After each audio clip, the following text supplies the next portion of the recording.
Shalom leyirei Yahweh Hashomerim Beli Peshara. Aujourd'hui, on va parler d'une des fêtes de l'Éternel, Yom Teruah. Yom Teruah a lieu le premier jour du 7e mois, donc au Rosh Chodesh du mois de Tishrei, à la nouvelle lune du mois de Tishrei. Vayikra 23-23. Yahweh dit à Moshe, tu diras au peuple d'Israël, le 7e mois, le premier du mois, sera pour vous un jour de repos complet, pour le souvenir, une sainte convocation annoncée par des coups de chauffard. Vous ne ferez aucun ouvrage ordinaire et vous apporterez à Yahweh une offrande faite par le feu. Ce jour-là, donc, c'est un Shabbat. Nous ne devons pas travailler et c'est la fête des trompettes. Donc ce jour-ci est celui où nous sonnons le plus le chauffard. Bemidbar 21:1. Le 7e mois, le premier jour du mois, vous aurez une sainte convocation. Vous ne ferez aucun ouvrage ordinaire. Pour vous, c'est un jour où l'on sonnera du chauffard. Vous préparerez un holocauste pour produire une odeur agréable à Yahweh. Ce jour-là, nous profitons de bons repas avec des acclamations, des chants et du chauffard. Teruah, en hébreu, ça s'écrit comme ceci, qui signifie cri, clameur, son du chauffard.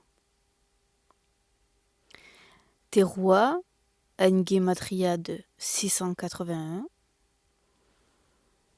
et 681, c'est la guématria d'Éphrate. Éphrate qui désigne le lieu de Bethléem, où Yeshua est né. Et ce mot vient de la racine para, qui signifie fructifier, être fertile, produire. Et pour cause, Yom Teruah est la fête des dernières récoltes de l'année pour les agriculteurs, qui représente la grande moisson finale, donc faite par Yeshua.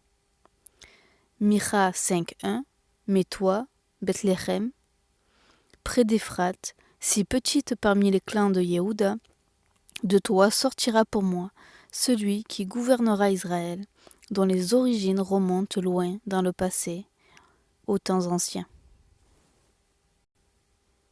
Mattityahu 24:31. Il enverra ses anges avec le grand chauffard, et ils rassembleront son peuple choisi des 4 vents, d'une extrémité du ciel à l'autre extrémité. Yeshua est donc l'accomplissement de Teruah. Il est celui qui est né à Bethléem, le Mashiach, qui a donné sa vie, puis qui revient en Ben David pour la récolte finale de son assemblée Israël, ainsi que pour le jugement divin.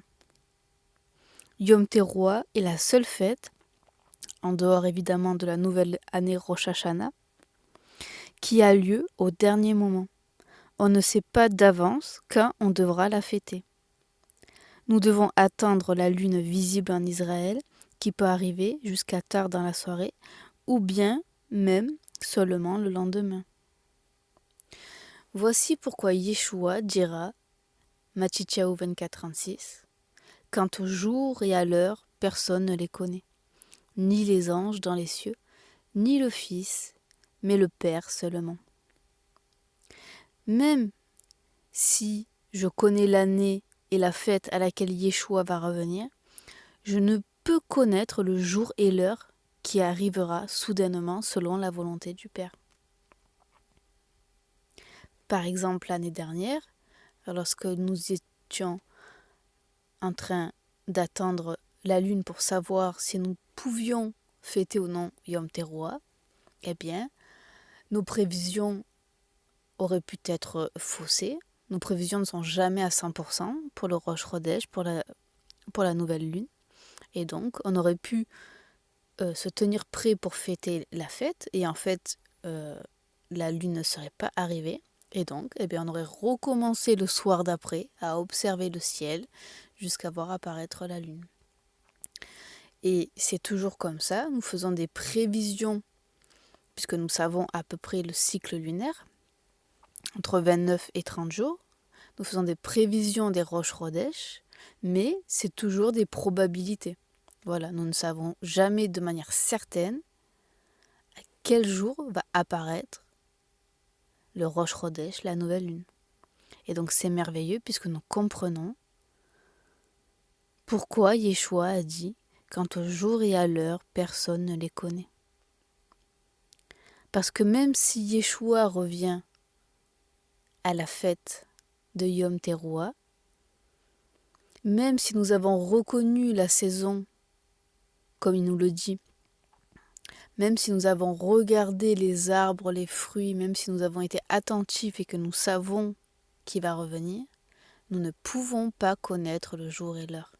Nous pouvons être attentifs à la saison, nous pouvons savoir qu'il revient à Yom Teruah, nous pouvons même savoir l'année, pour ceux qui ont le plus de discernement, mais nous ne saurons jamais l'heure ou le jour. Jamais.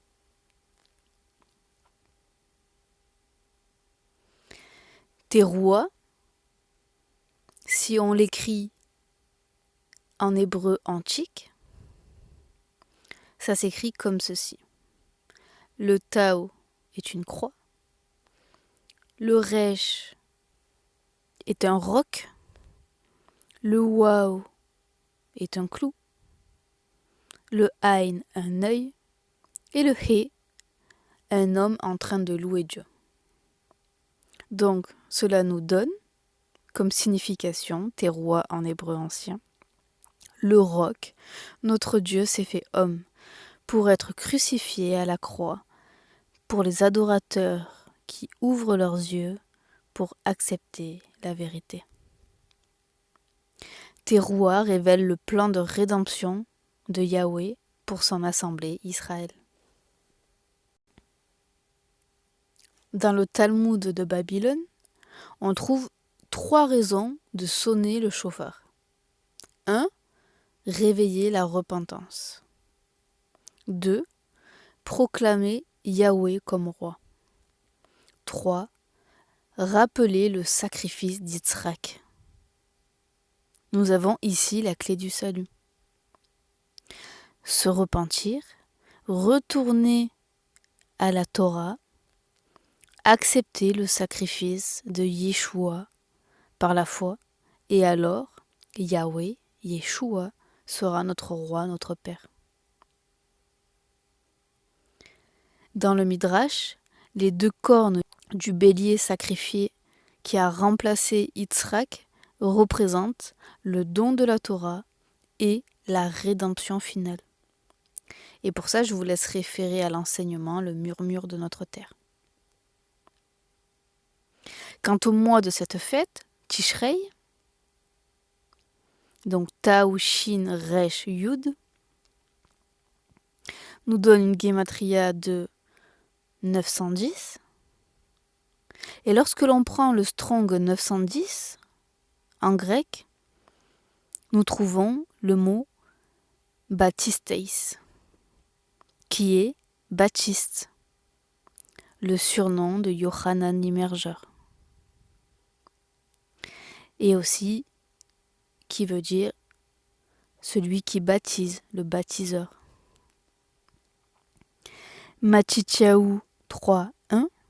En ce temps-là, parut Yochanan l'immergeur, prêchant dans le désert de Judée.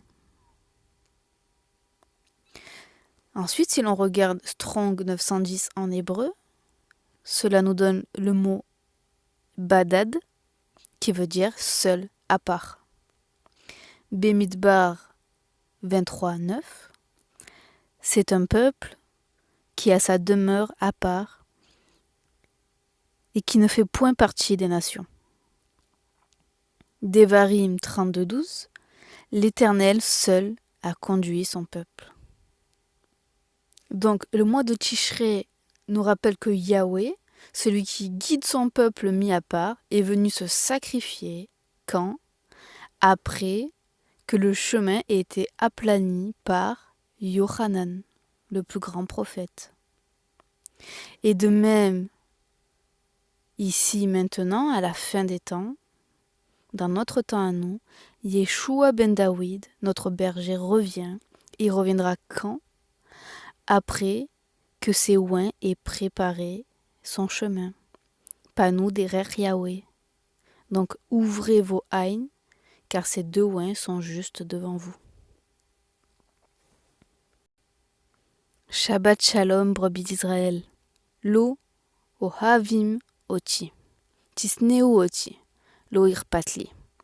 Elohim ohev oti. Elohim letzidi mataasu.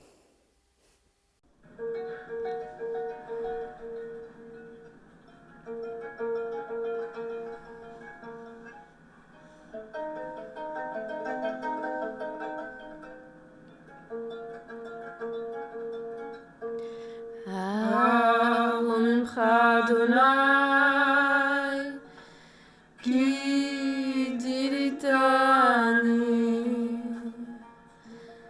velo simchata, hovaini, Adonai.